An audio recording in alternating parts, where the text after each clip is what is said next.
Кога ќе се вратат во Македонија жените кои заминаа да го слават 8 март во Италија и дали ќе бидат тестирани на граница? И покрај тоа што многу туристички агенции ги откажаа патувањата во Милано, Венеција и Рим за празникот поради заканата од коронавирусот, сепак останаа уште неколку што ги организираа овие тури. Над 250 македонци одлучија да патуваат во Италија. За сега е нејасно дали на овие жени ќе им биде дозволено навреме да се вратат дома, откако Италија забрани влез и излез од Ломбардија, чиј центар е финансиската престолнина Милано.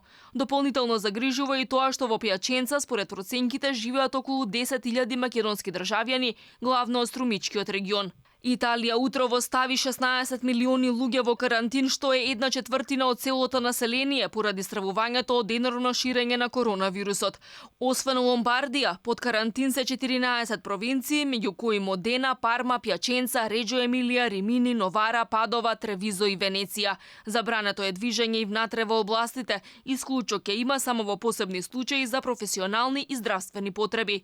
До 3 април ќе бидат затворени училиштата, универзитетите, музеите, фитнес салите, ски центрите, базените, обложувалниците. Нема да има ниту церемонии на свадби и погреби. Рестораните и кафулињата ќе бидат отворени од 6 до 18 часот, но луѓето ќе бидат приморани да седат на оддалеченост од најмалку 1 метар. За оние што нема да ги почитуваат правилата, следуваат казни и до 3 месеци затвор. Сакаме да го заштитиме здравјето на сите граѓани. Знаеме дека ова ќе придонесе за неудобности и дека овие мерки ќе бараат жртви големи или мали, но сега е времето да бидеме одговорни. Не треба да се спротивставиме на овие мерки или да ги избегнеме. Мораме да мислиме како да го заштитиме нашето здравје, здравјето на нашите најмили, на родителите, но најмногу на постарите. Одлуката за карантин дојде откако вчера во Италија починаа 36 лица и се појавија 1250 ново заразени. Граѓаните вчера вечер панично ја напуштаа областа.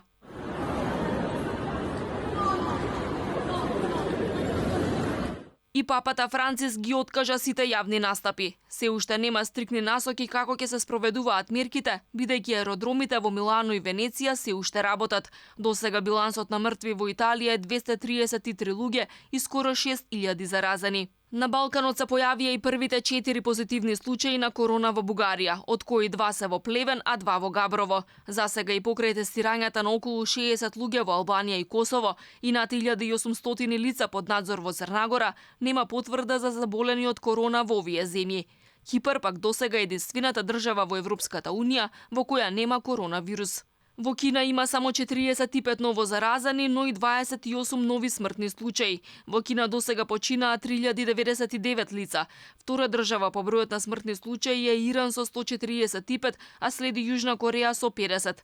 Бројот на вкупно заболени од коронавирусот во светот надмина 107.000 луѓе, а бројот на починати изнесува 3661 лице.